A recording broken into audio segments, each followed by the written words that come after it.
Today, Donald Trump signed an executive order that will begin the dismantling of our Department of Education. And although the Department of Education doesn't determine, the federal Department of Education doesn't determine what's taught in schools, it does protect access and provide access for people to attend school and attend higher education. And through the Civil Rights Division, through Pell Grants and federal grants, this is how we protect our kids and we make sure they get a fair shot at an education. And we want that, right? We want to know that the people that we're have building our buildings and taking care of our sick and creating our government and defending us when there's problems, we want to know that these people are the best, right? And it shouldn't matter that you don't have enough money to afford an education. You should be, if you have the talent and the intelligence and the drive to have an occupation, that occupation should not be out of reach for you. And, even if you get your car fixed, there's a good chance that the person fixing your car may have had their training at a trade school using a Pell Grant.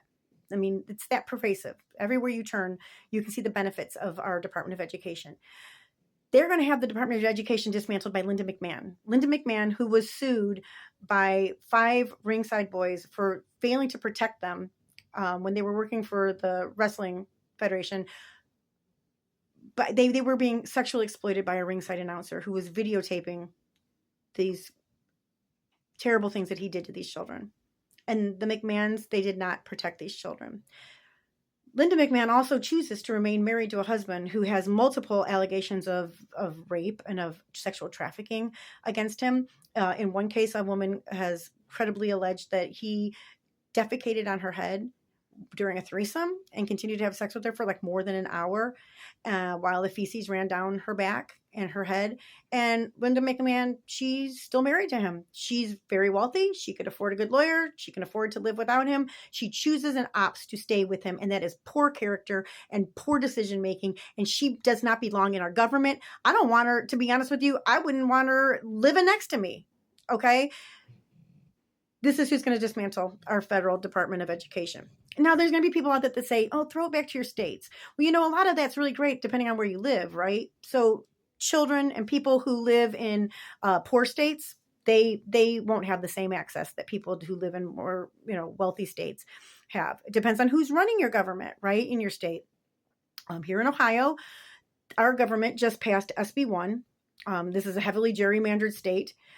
So, the people that are running it probably aren't the people that the state really, entirely wants, not all of them. So they've decided that we should make higher education more we should make it less inclusive. We should make it more controlled. The people should not be allowed to teach controversial issues like marriage and electoral politics, as well as diversity, equity, and inclusion, and adaptive accessibility.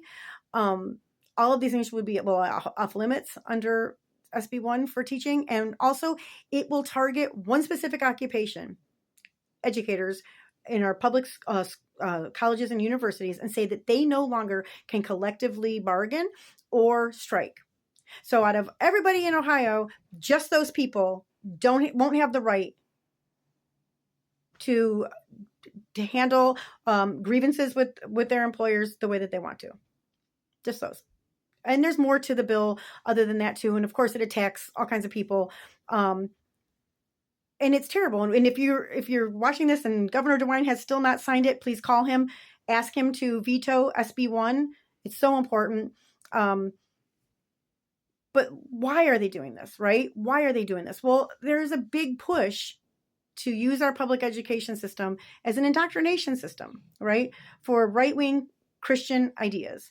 And part of the reason why the state stuff is so infuriating is because in Ohio here, you can homeschool very easily. I'm a member of the homeschool community.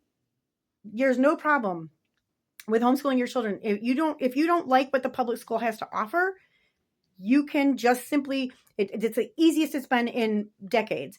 You can simply notify your superintendent. There's a set amount of information that you need to give them. It's like less than 1 page, and you can homeschool your children. You can provide them with whatever Christian curriculum you want. It can be as conservative as you want. You have to educate them, but as long as you have a GED or a high school diploma, you can do this. So there is no need to be giving out voucher programs that essentially are another form of defunding our public schools. None of that is necessary. You can already take your kids out of public education and educate them yourself. You can work together with your church and create a co-op where you help educate each other and share curriculum and things like that. So there is no reason for any of this other than that they want to do it. They want to destroy public education so that we are a more easily manipulated electorate, and we are a Christian country. And we have a separation of church and state, and we should not be standing for this at all. Already in Ohio and many other states, LifeWise Academy is coming in to public schools during the day and taking children out to a Christian education center and then bringing them back. The school has to accommodate around it to allow these students to leave, where they're given candy, they're given prizes that they bring back and show the other kids. And they don't do it before school. They don't do it after school. They want to destroy the school day. They want to put another wrench in the works. Stand up to this. There are protests going on all around this country. I was in one yesterday. Stand up to this. Call your legislators. Show up at these protests. Talk to your neighbors and your friends. Write a letter to the editor in your local newspaper. But whatever you do, support public education now, because you may not have the public education that you used to have in just a little bit of time. Get out there. Fight for it. It's worth fighting for. This is our future.